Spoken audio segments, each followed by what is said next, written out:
Hey everybody, this is Portia Sabin. I am the president of the Music Business Association. Welcome to Music Biz Live. You may have noticed that we had paused Music Biz Live for some weeks.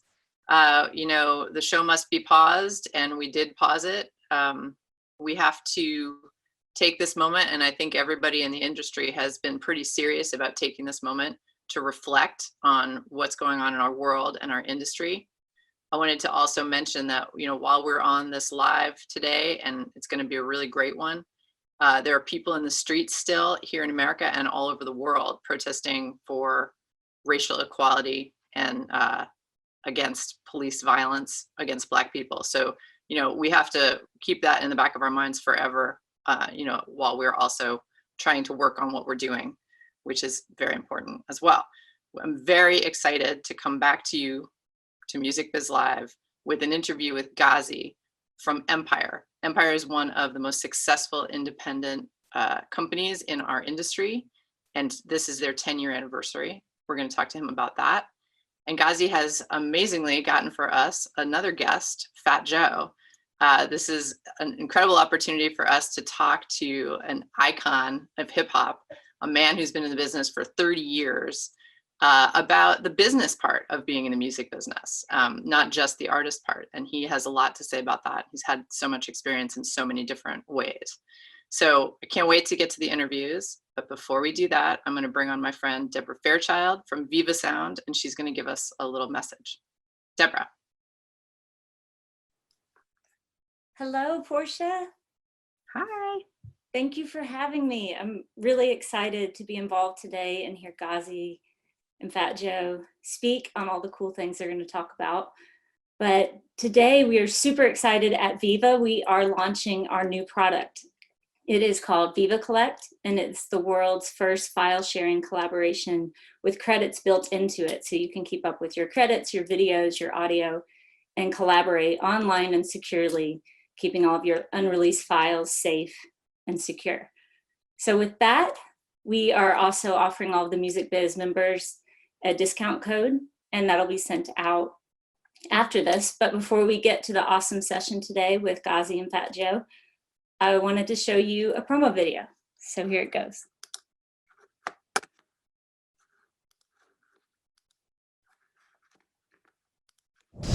Welcome to Viva Collect, the world's first secure cloud-based file sharing and credits platform built specifically for creators in the music industry.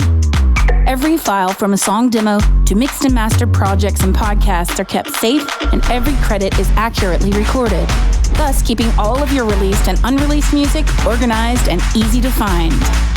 Because we believe the best way to ensure that credits are accurate is to collect while you create, Viva Collect is developed with credits at the heart of our collaboration tools. From capturing songwriting credits, song splits, and lyrics, to making sure that every performer, engineer, and producer involved in making the music is credited as the music is being created. Viva Collect exports a valid DDEX RIN file, empowering creators to export your credits and seamlessly integrate them into the digital supply chain, ensuring timely and accurate payments for everyone involved in the creation of the project. To easily capture credits, Viva has built our own check-in app as a way to seamlessly add credits to all of your sessions. Everyone, from the engineers to all creators, are accurately credited for their work. Viva's check-in app gives anyone working on a project peace of mind that their credits are delivered accurately right from the start. Our security features ensure that your unreleased work will never be passed around as an open link. Tiered permissions access means that you can collaborate at any level of a project while controlling what your partners see, hear, and contribute. Viva Collect helps music creators be organized, safely share their music, and capture accurate credits along the way. Viva, collect while you create.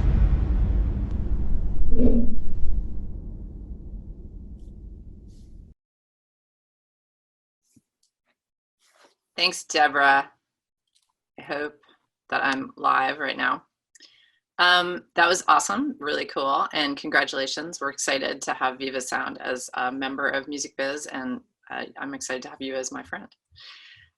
So before we get started, you guys, I just wanted to say that I am truly thrilled, to the point of possibly being a little bit nervous and tongue-tied, to have Fat Joe on today. It's just you know, it's a lot. And it's funny because you meet people in the music industry all the time and you're like, oh, they're just people. It's all cool. But Fat Joe is pretty iconic. I'm not scared of Ghazi though. He's on my board. I can live with Ghazi. So anyway, let me welcome them both. I'm so excited to present Ghazi and Fat Joe. Welcome to Music Biz Live.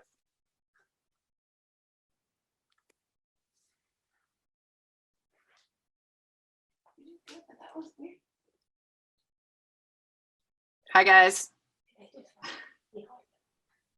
Can you see me? There you I can are. see you and Hey. I can see Awesome. you. How are you? So good. So good to see you. I noticed you're on a boat, Joe. I got to ask. How's it going out there? And why do you have internet? I'm jealous. Your internet's probably better than mine. I'm actually on vacation with a couple of friends. They own a record label called It's a 10 Records. Mm-hmm. And this is their boat. Nice. And I don't know if y'all can see where I'm at, but it's the Exumas, Bahamas. Social distancing, of course. Yeah. I heard you tell a hilarious story one time about a photo of Jay-Z on a boat that was like as big as the Bronx. Not sure. I'm not sure. I don't know that one. I tell so many stories, man. Sometimes I get. Shout out to a good friend of mine, Jim Cooper, man. I seen him. I haven't heard from him in years, but I seen him text something like "Hi, Fat Joe." So I know there's a lot of good friends that I've come across. Man, 26 years in the music industry, you know? Unbelievable. Yeah, and I know, Ghazi, I want to talk to you too, but it's going to be tough because, you know, talking to Joe is such an opportunity. You know, I want to start by asking you, Joe, I mean, things have changed so much and you've seen so many different aspects of this business as an artist. What are you feeling like right now? I mean, you got your own label, you're independent, you're in the world, and you're still making hits. I mean, this has got to be, you know, a real different experience right now. Well, for me, I'm fortunate enough to consistently keep working. Mm-hmm. And over the years, I've been able to reinvent myself with music and in a sense, you boss up, you know, with a partner like Ghazi, you know, he distributes my music, you know, and it was important for me many years ago to own my masters and own my own catalog, where it isn't, you know, most artists, including myself, make a bulk of our money touring on the road. This is a hard time for most artists because you can't go out there and you can't tour.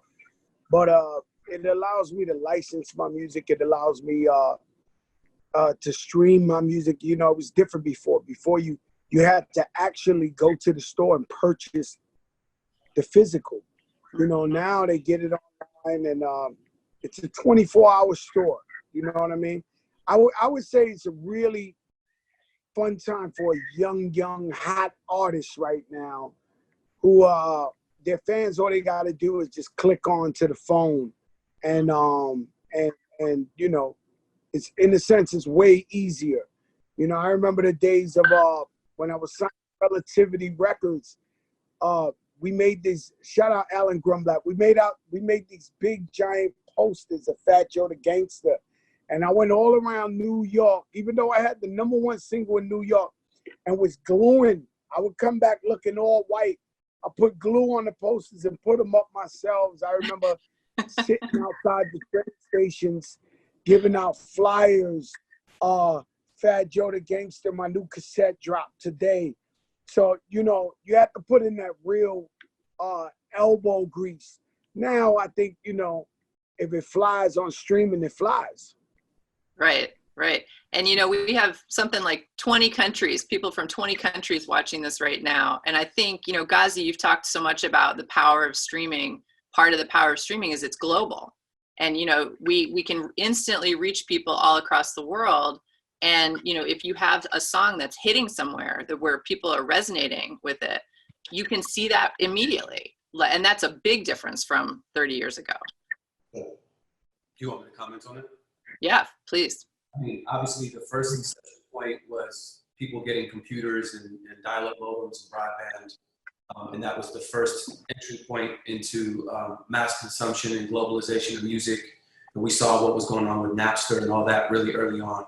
And I went to high school in the same school when Napster was born. So I saw a lot of things like really, really firsthand. And then obviously the major touch point where it really set everything off is when smartphones came along. When smartphones came along and you saw mass globalization at its, at the onset of mass globalization. And now you could be anywhere. I mean, you could be in the middle of the Brazilian jungle, and if you got a 3G signal or a 4G signal, you can play music. And you can share it, the link across your Twitter, across your social media, and thousands of people, if not millions of people, can touch the music in a matter of seconds. So it's been, the last 7, 8, 9 years has been incredible to watch. We had a call this morning with my team out in Nigeria, and we were talking about some of the new DSPs popping up in Nigeria, and we're going pretty aggressive into Africa now. But it's a really exciting time, like Joe said, for a young, hot artist to be moving, because music is no longer regional or national, it's international. It's just all about who you touch and who you spread your music to. Yeah, and I think, I was running an independent label 10 years ago when you started Empire, and I was in a bind because, that was like 2010 was right when we had made that transition from physical to digital. And it was rough for labels like me because we had done all our business physically. And so we were looking at it as a transition. You had like a lot of things that sort of a confluence of lucky events, one of which was that you had a tech background. And the other of which was that you didn't have a music business background to the point where you were thinking, oh, this is how things have to be done. You were able to see a new vision and just be like, oh, I can see how this could be, and kind of go with it. And you've been incredibly successful doing that. So you're in the right place at the right time. Yeah, I always tell people I wasn't jaded by any preconceived notions of what the music business should or shouldn't be. I just did what I thought was logical, and built a platform that I thought was logical.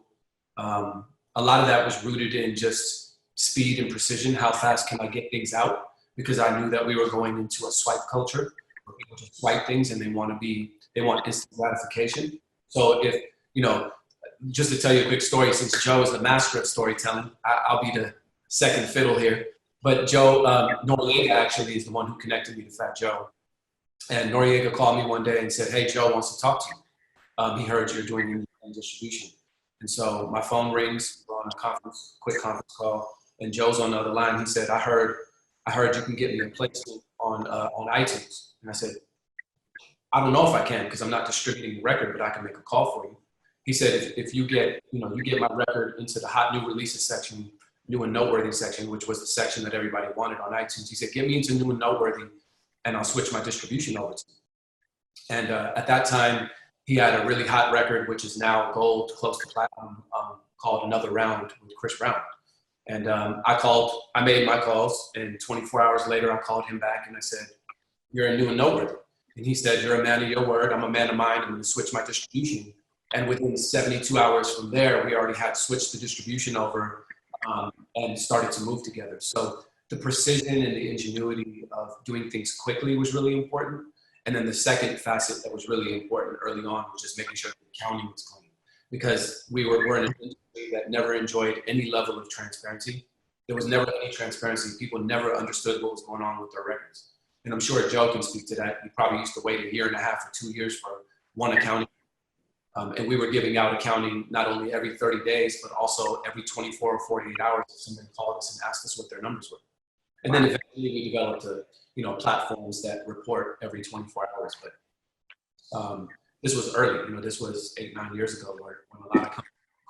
Yeah, and I think another big important part was this move from, because you came in, you had been at In-Grooves for a couple of years, and so you had already this idea of like digital distribution in terms of individual, you could think of that as individual songs. But Joe, you and I came from the world of albums. It had to be a whole album, and and when you went to, let's say, a major or even a big indie, you were looking at this album, like a series of albums. And instead of like, what do you have now? What can we put out right now? It's just shifted so much. Can you speak to that?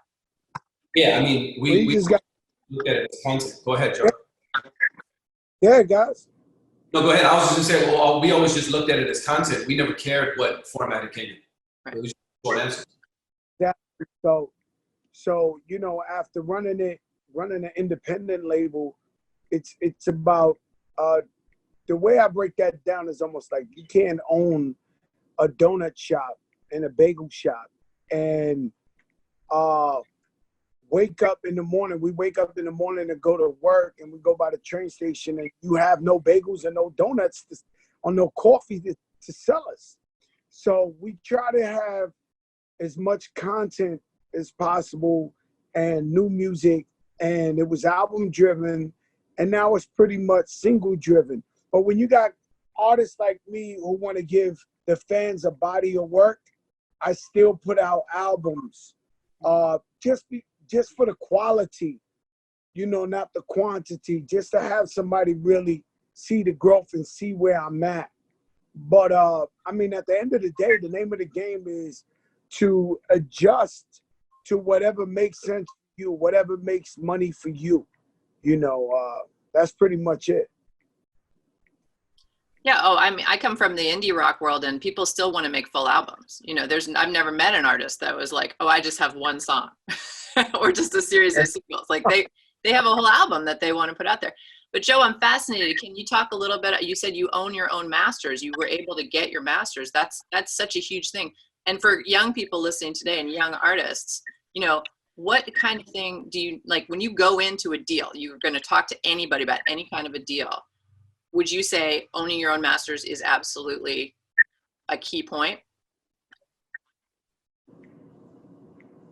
No disrespect, I personally wouldn't sign to a major again in my life. And because, for one, there's no transparency. The math is funny. So if you sat in the corner and you made these packs of gums and special gum, but it costs $10, and you created the flavor, you created everything yourself.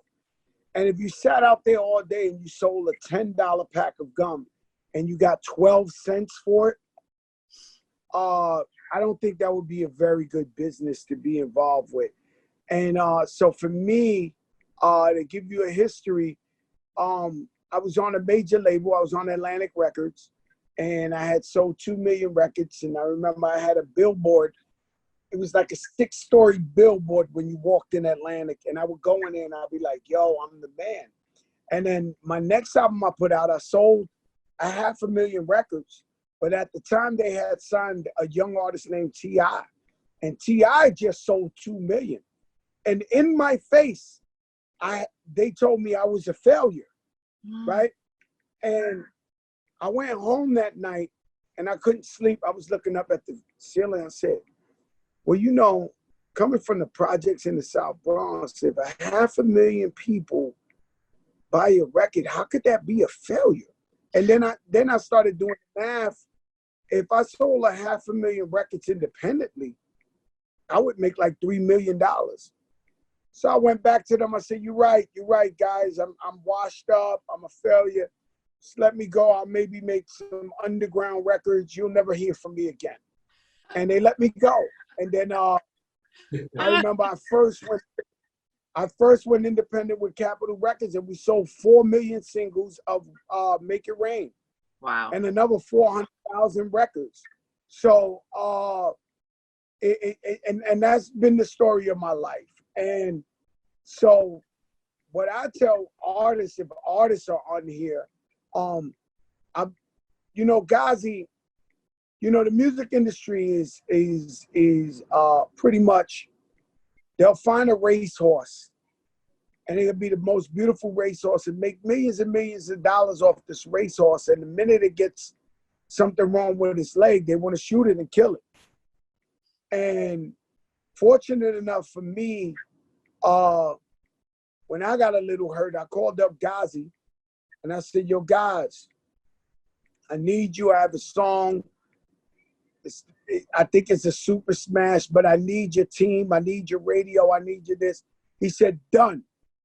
And the record we was talking about was All the Way Up. And it shot up.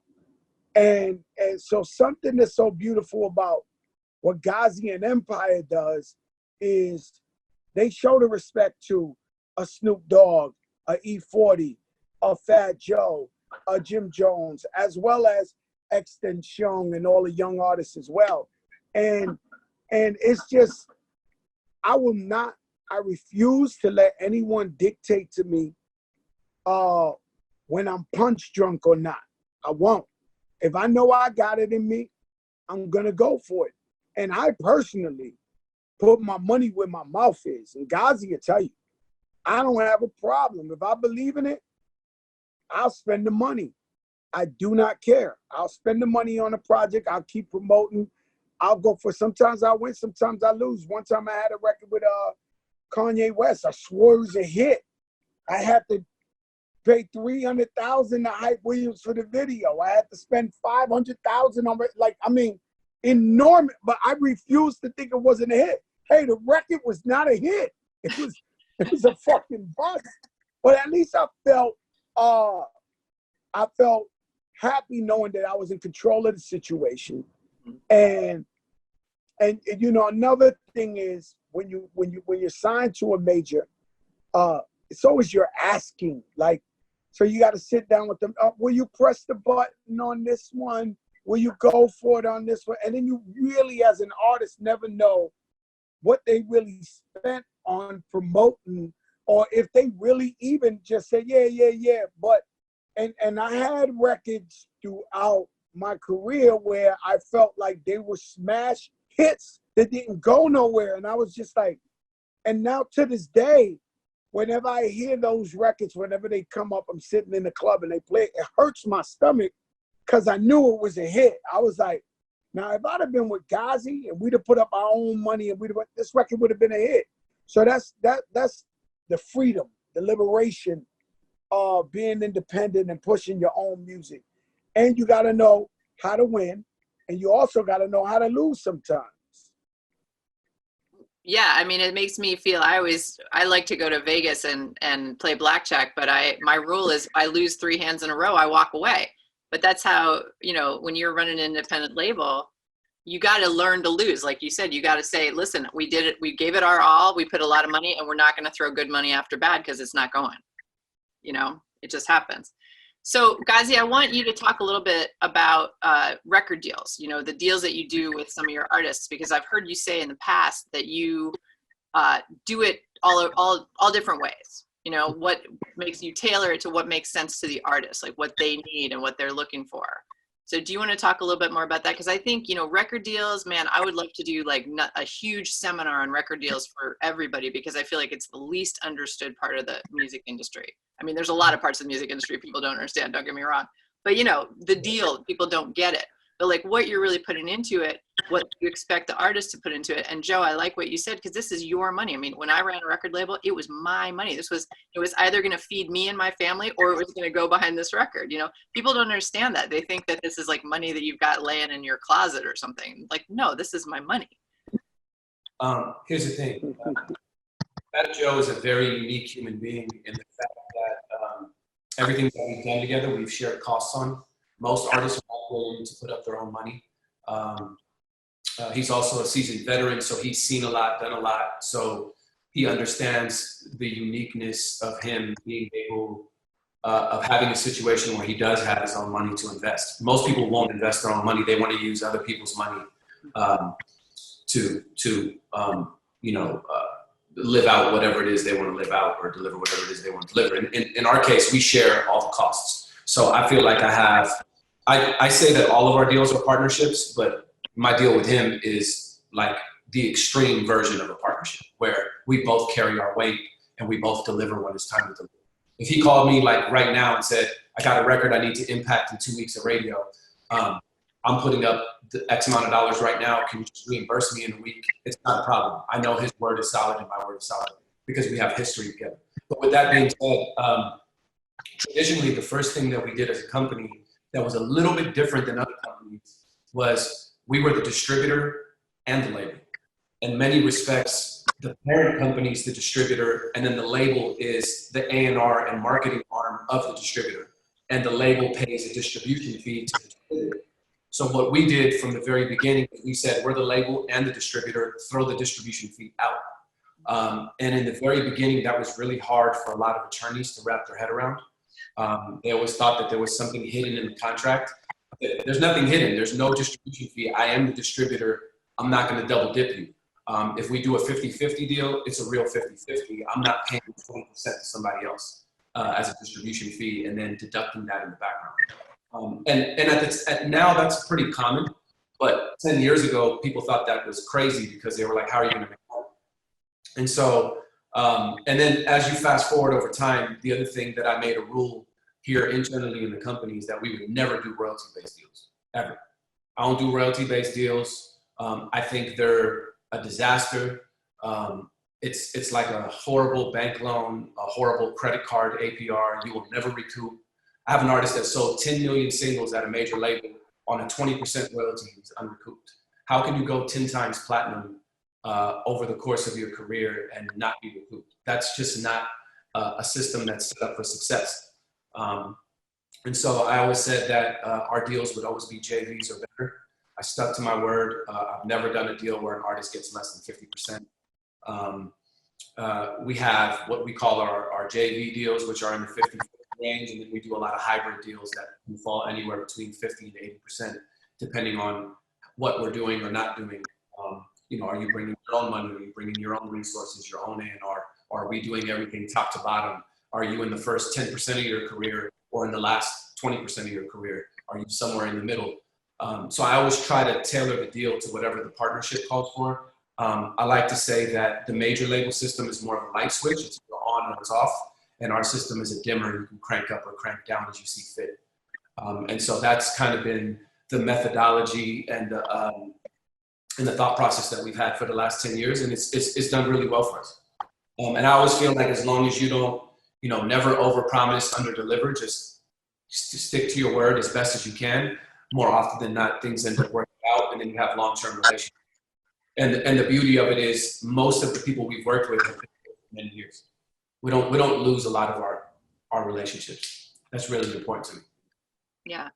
How do you feel about contracts? Because I know some people say like, oh, contracts are terrible. You should never sign a contract. My feeling is I always use contracts at my label for the simple reason that I do not have a memory like an elephant. And if we're in partnership for 20 years, there's no chance I'm going to remember what I agreed to do if we don't write it down. I tell artists two things. A, the contract is, like you said, is a reference point in case we lose our way for whatever reason, we have a reference point. And then B, it's as much to protect you as it is to protect me. Because if I tell you that I'm going to put up a specific amount of marketing money and it's committed by a piece of paper, it's in your favor versus me verbally telling you I'm going to spend a radio budget or a video budget. And then when it comes time to ask for those things, I conveniently not remember, right? And we've seen that happen with a lot of labels where they'll promise the world and then deliver you a city, So with us, I was like, look, the contract is as much in your favor as it is in ours. And then the one thing that I did with our contracts very early is, I think the first major label deal I did was a 70-page contract. And it took me 6 months to negotiate it with a team of 3 lawyers. Tell me which 19-year-old kid can afford 6 months and 3 lawyers? Yeah. Much less a lawyer that's working for you and not against you, right? Right. So I made my contract short forms. Our deal memos are usually sent out via email. And then once we agree on the general terms, our long forms are only like 5 or 6 pages. And half of that long form is just boilerplate. Like if we go to court, we go into California or, a lot of standard stuff. The main heart and soul of the contract is really just in the first 2 pages. And anybody with consistent business sense can read our contracts. And that's always been very important to me. And I always say, hey, at the end of the day, if somebody can find a way to get out of my contract and they really wanted to get out of the contract that bad, I probably don't want to be in business with that person anyway. And I know that if you look at a major label contract, the reason why those contracts are so long is because it deals with probably every single legal conflict they've had over the last 7 years. Oh, we had an issue with this, make a clause for it. We had an issue with this, make a clause for it. And then you look up 7 years later and you have a 70-page contract. And that's, to me, that wasn't conducive to business. The thought process behind our contracts was always, what's the fastest path to get us to work together. Because if it works out, we can figure out how to escalate our deal. And if it doesn't work out, it makes it easy for us to part ways and everybody's happy. Well, I'm so happy to be talking to both of you about this, because something you said, Ghazi, is like, this is top of mind for me and has been for the last 15 years. An educated artist is my best friend. That's how I feel. I feel like the more artists learn about this business, the better off they are and the better off I am. And I don't necessarily think that that is commonly held. You know, I don't think people necessarily always agree with that. But Joe, can you talk a little bit? Well, you get these young people, these young artists that you find and you want to work with. I mean, what do you tell them they need to know? So how about I met an artist that's too educated, and they stand in the way of themselves, and they have made a hit record or made $1 off a song, but they read every 48 laws of power, everything you could read up on, that they think they know the host. They think they're Kanye West, but haven't fucking got 2 streams, right? So there's levels of artists, and then you have artists for the most part. I mean, let's call it what it is. A lot of artists suffer from mental illness, right? So when you see these artists like a DMX, or you see historical artists that medicate themselves with drugs, that's mental illness, right? So you got these guys who are talented, very, very talented musically, and come from nothing. And then you got somebody to come up on them, give them a couple of dollars and promise them a dream. And then they do it, but they don't realize they're making like 1% of what they're supposed to make. And that's the sad part. And then you got artists, that just don't, they're not smart enough to understand what a 70-page contract is. They're not smart enough. And so what they do is they're making music. They know they feel hot. They know that their energy, and they got a fan base, but it ain't adding up.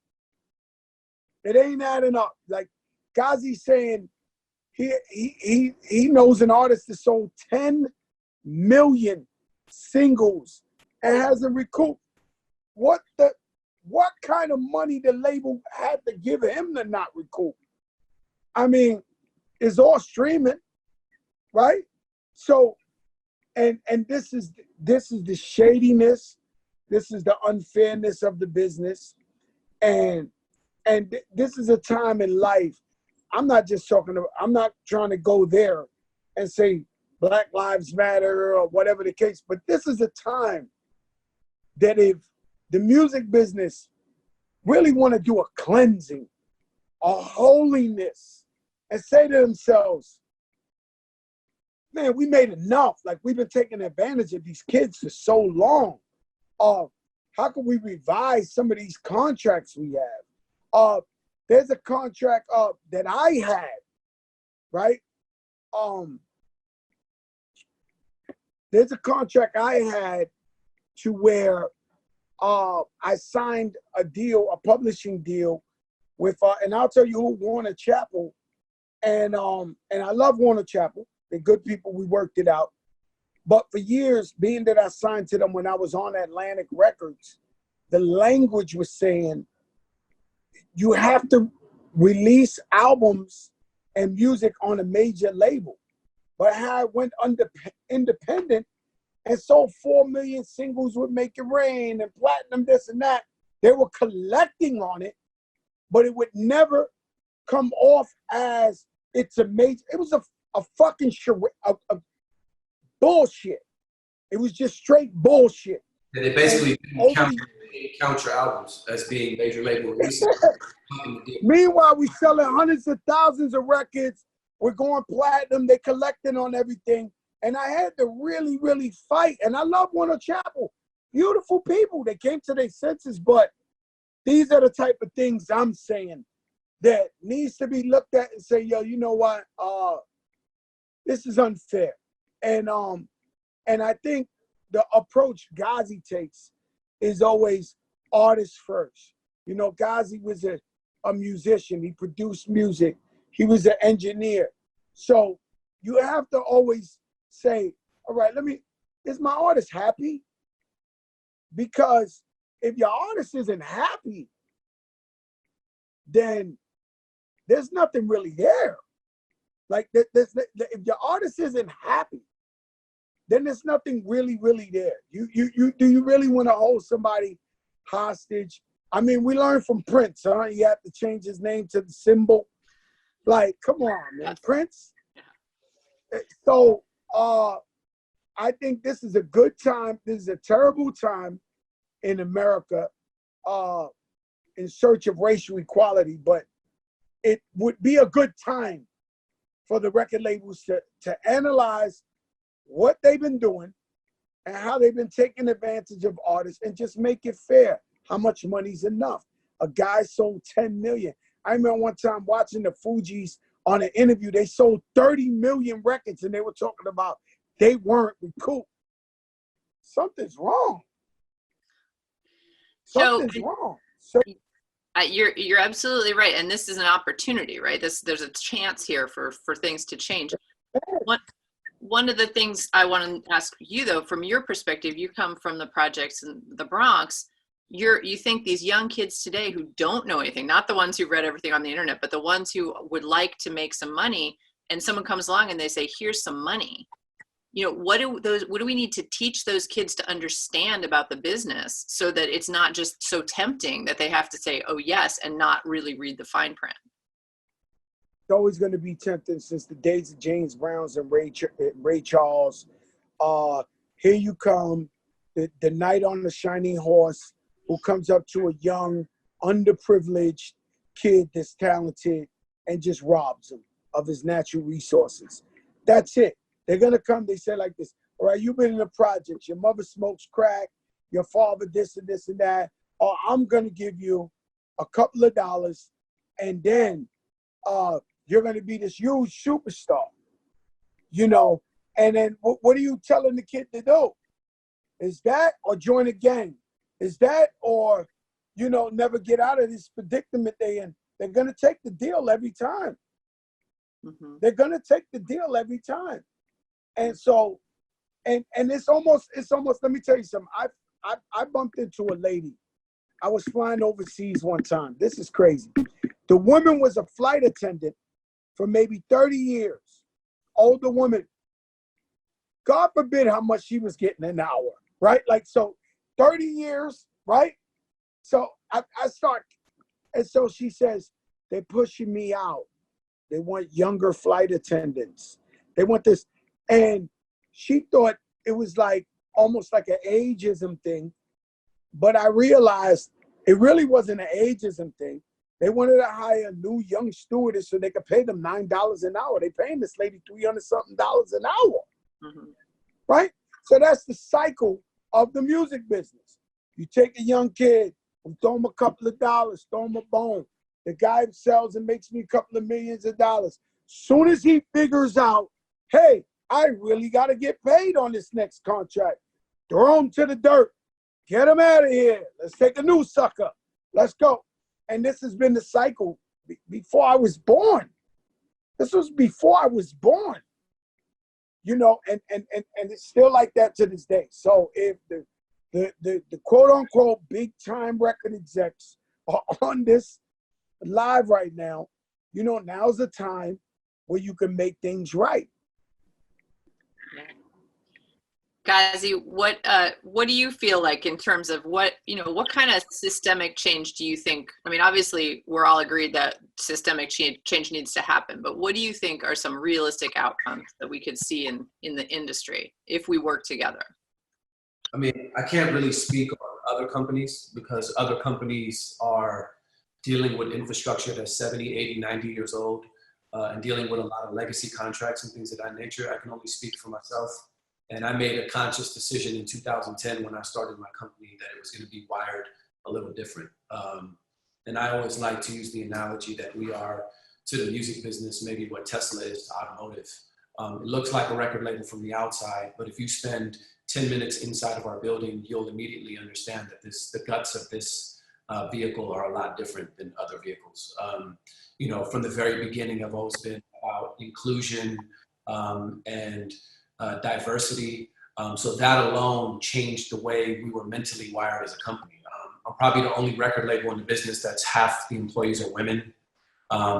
If you look at our makeup culturally, we have people from all walks of life, from all four corners of the earth, whether it's from Africa, the Middle East, Europe, South America, Central America, North America, Southeast Asia.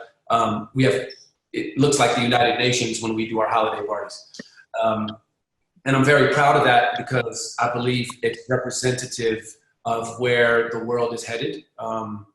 You know, I live in a city where being biracial or multiracial has always been kind of normal to us. Integration has always been normal in San Francisco.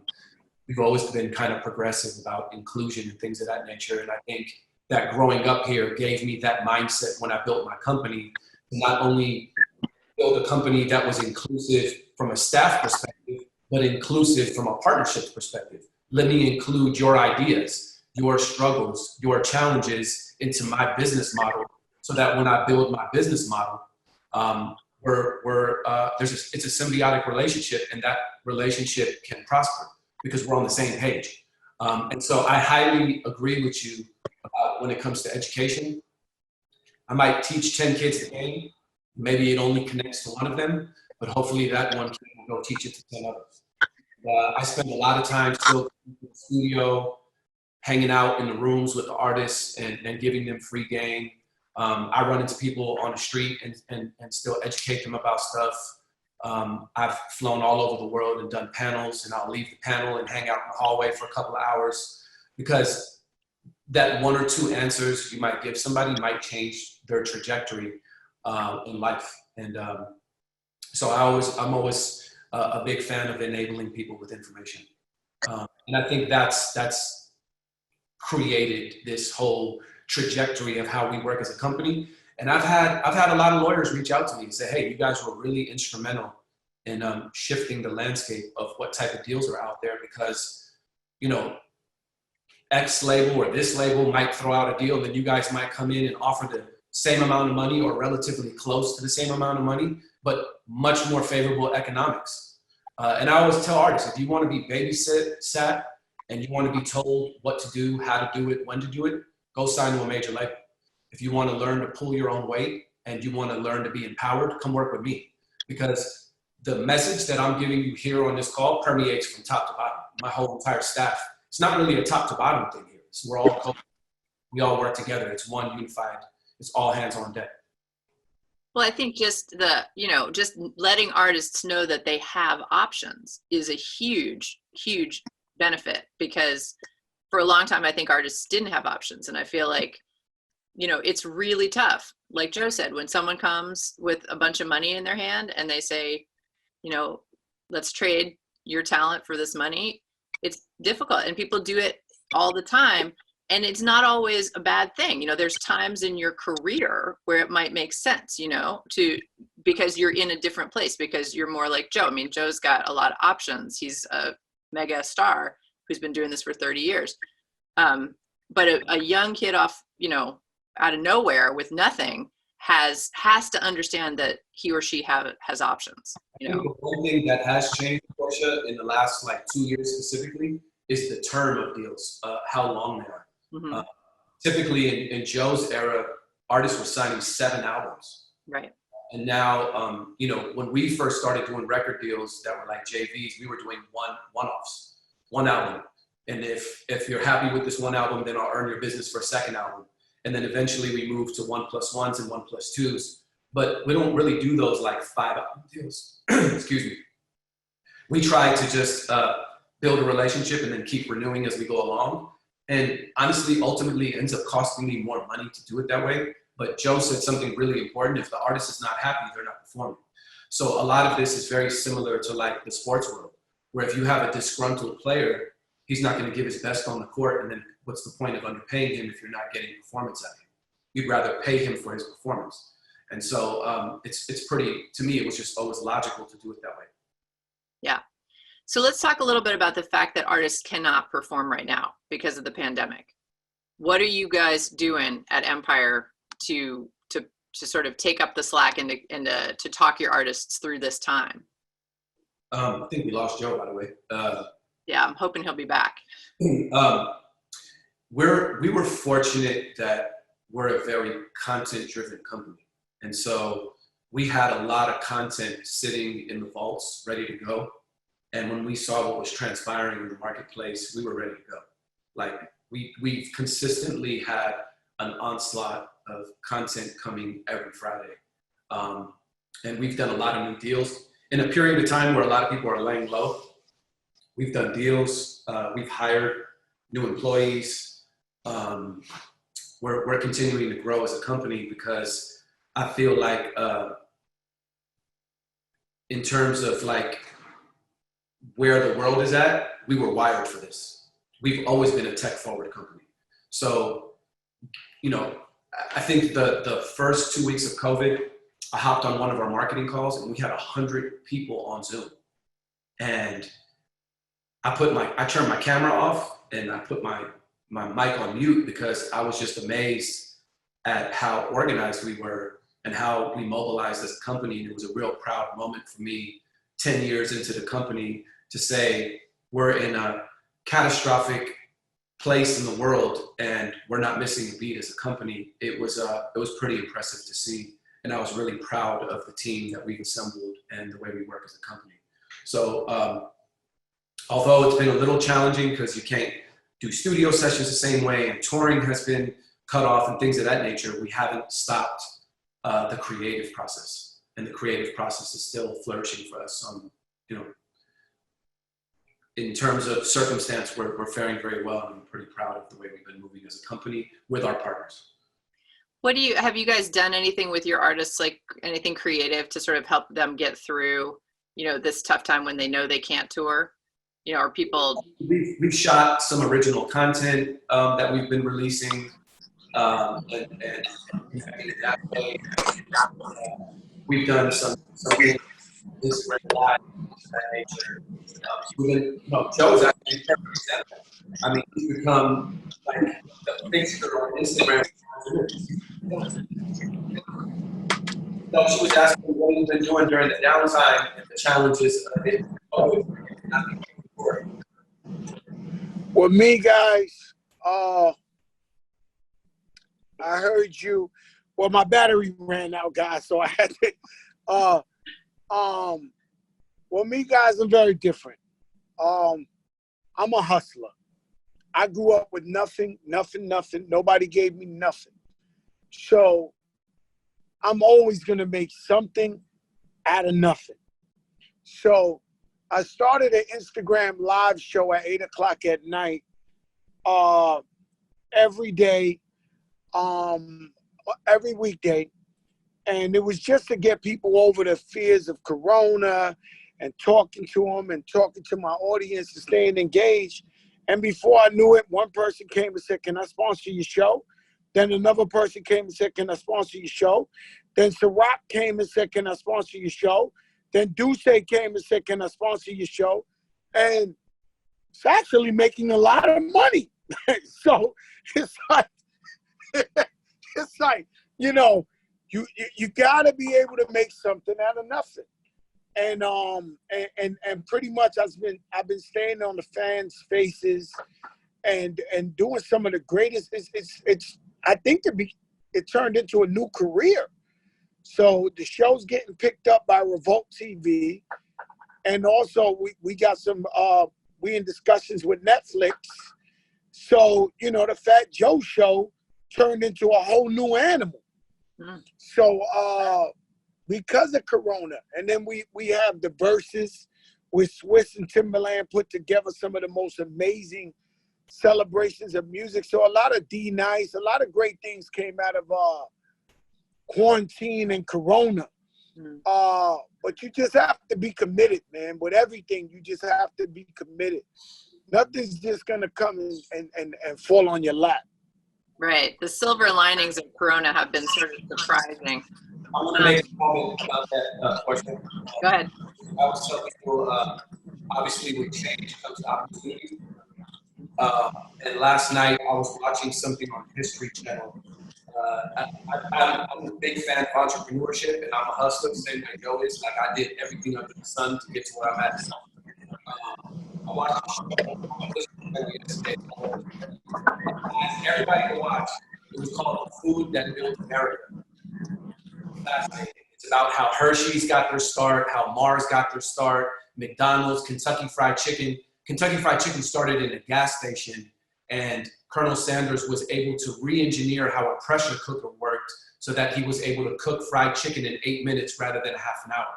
And he was able to increase his output, and then he licensed his chicken out for 4 cents per chicken and started selling it to all the restaurants, and ended up selling it for what was the equivalent of like 16 or 17 million dollars today. And still was able to negotiate his license rights for his face to appear on all the franchise. So these are like people, and this was all a byproduct of the Great Depression and World War II, and the freeway infrastructure that was built in the United States that gave people access to new restaurants, so on and so forth. And if you look at that entrepreneurship and that opportunity, it's runs very parallel to what's happening in the music business, right? Streaming gave us a new freeway, it gave us new rails. Phones gave us new freeway, new rails, new connectivity, new touch points, new resources. And then now you're seeing a whole new young generation of entrepreneurs that are probably in their bedrooms right now, figuring out what the rest of the world is going to look like 10, 20 years from now.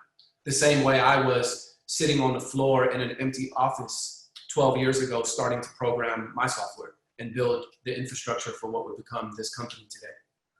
So that show was incredible. I would recommend everybody on this call watch it, just because it was fascinating to see the entrepreneurship and the ingenuity of people who were in a predicament of change, much like we are today with, obviously a pandemic and one of, the civil rights movements that we're seeing, which are long overdue.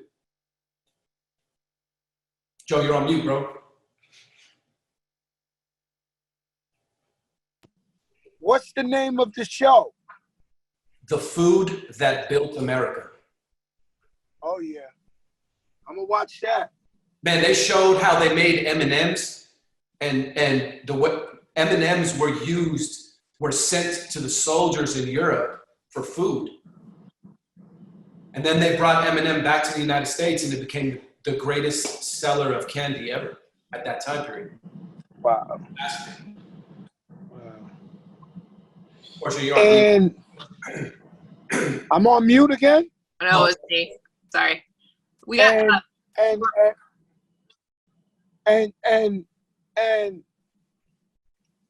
and thus far is why America is such a great country. Even though we're going through our internal beefs or whatever the case may be, it's the land of entrepreneurship, man. It's a great idea, network, and put your vision to use, and you can become a Ghazi, a Catholic guy from Palestine, or Fat Joe, Puerto Rican guy from the projects, and you can invent KFC at the side of a gas station, and so this is why I never set limitations on nobody. And I always tell people, when I hear people come up with bright ideas, I say follow through, follow up, keep going for your dreams. And you never know what can happen at any age, at any time. You should never give up on your dream. And a lot of you guys got great ideas, and your people are saying, man, you crazy or whatever. But it's those people that wind up being the next Colonel Sanders or the next McDonald's or the next Zuckerbergs or whoever it is in America, Well, you guys, we're running out of time. Let me just ask you real fast to just on the very last question here. What advice would you give to young artists coming up? What's your major piece of advice that you give to young artists? About the business. About the business. I would at first say use social media as much as possible because it's free.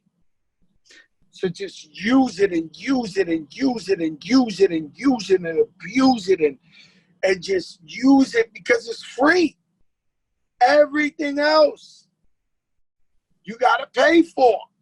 So get a social media, abuse it. It's free. The next thing is do whatever you got to do to network. Do whatever you got to do to touch the people. When the corona's over, you need to know who the DJs are. You need to know who everybody is. And at the end of the day, relationships are more valuable than money. Relationships are more valuable than money or anything else, because all we got to do is pick up the phone when you know somebody and you have their trust and their love and say, hey, I need this. Ghazi just broke down to you guys at the beginning of the day. It was so incredible how Ghazi said, Fat Joe talked to me and said, yo, can I put him on a playlist on the iTunes? And if I did, he would switch over a gold going platinum record in 72 hours. And we did. And it was because of relationships and his ability to do that. And we've been in business with each other for 8, 9 years. I'm also going to say, and as a shameless plug, I might have brought Ghazi more clients than any other artist he's dealt with in his life. Everybody, Joe, plug me with Ghazi. Oh, you know Ghazi. Oh, you know, I mean, this shit don't stop, guys. Relationships are your greatest currency. Yeah, that's right. That's the quote of the day. Quote of the That's the day. quote. Quote of the day. That's the quote of the day. Relationships are your best currency, hands down. Because if you ever want, you know, if I ever woke up tomorrow and said I wanted to start a new venture or a new idea, I could probably call Joe and he'd probably be on board with my idea based on his previous dealings with me that I kept solid. And the same with him. If he called me tomorrow and said, I want to act, can you maybe invest in something I'm doing in film, I'd probably be on board with it. Because everything that he's done, he's kept his word about. So, you know, I highly agree with everything that he's saying. Do you maybe want to answer 1 or 2 questions from the audience before we go? Do you have one in mind that you see that you'd like to answer? I don't even think anybody's asked if they didn't know they can ask. Somebody want to ask a question real quick? There's 28 questions on here. One of them I kind of liked was, is there an age limit when it comes to new musical talent? Leon asks. No. What do you There's think? definitely an age limit. If it's hip hop, it's definitely an age limit for the first time we hear you. You cannot come 45 years old, 50 years old with your new demo in hip hop. That is not going to fly.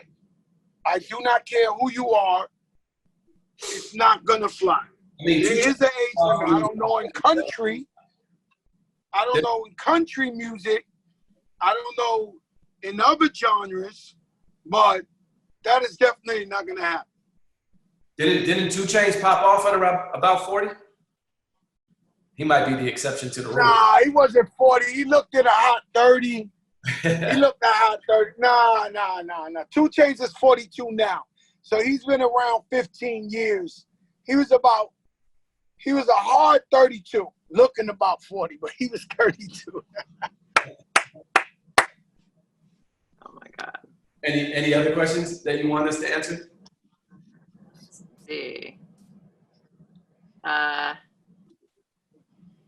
Joe Ghazi, lots of respect, but can labels give everyone a gold standard deal? I don't think the economics work. Maybe we need better contracts for artists with escalations for success so we don't have TLC scenarios, which are not right. Rev share seems like a good idea, fair sharing of risk and upside. We do a lot of deals with escalations. And if certain benchmarks are met, then we can escalate the deals.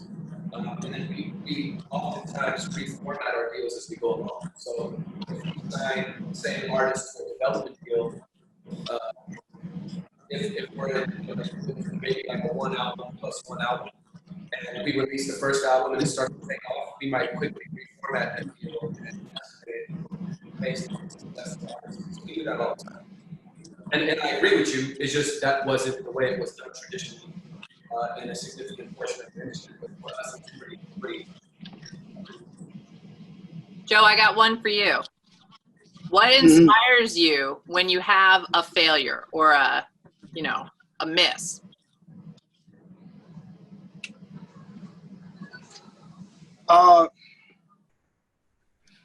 You talking to a guy, they mean as an artist?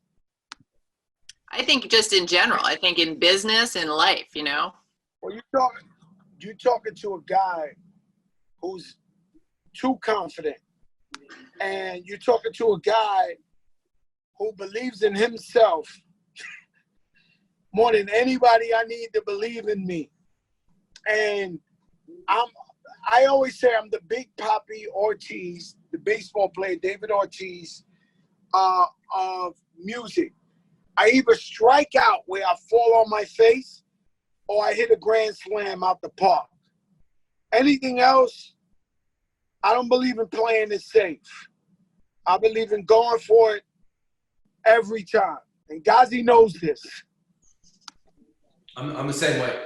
I mean, I should know if anybody believes in astronomy. I mean, astrology. Both of us are Leos, so we both go for the gusto. We're both very passionate and fiery people. I'm a little more reserved than him, but I'm pretty aggressive too all the time. So we work well together. When it's go time, it's go time. And I always tell people you can't be paralyzed by fear. By fear of failure. You're gonna fail sometimes. You just gotta get up, dust yourself. That's right. You just gotta no one can believe in you the way you believe in yourself. It just has to come from you. And I always tell people the music business is, part logic, part gut, and a big part is your passion. Yeah, definitely. Well, thank you guys both for being so generous with your time. I appreciated it. I love talking to you. Thank you. It's an honor. So thank you guys. Thank you so much. Take Thank care. you so much to everybody who tuned in. God bless you. Love you. Stay strong. Yo, guys, I love you. Be good, all right? All right. Thank you, Joe. Thank you, Ghazi. Bye.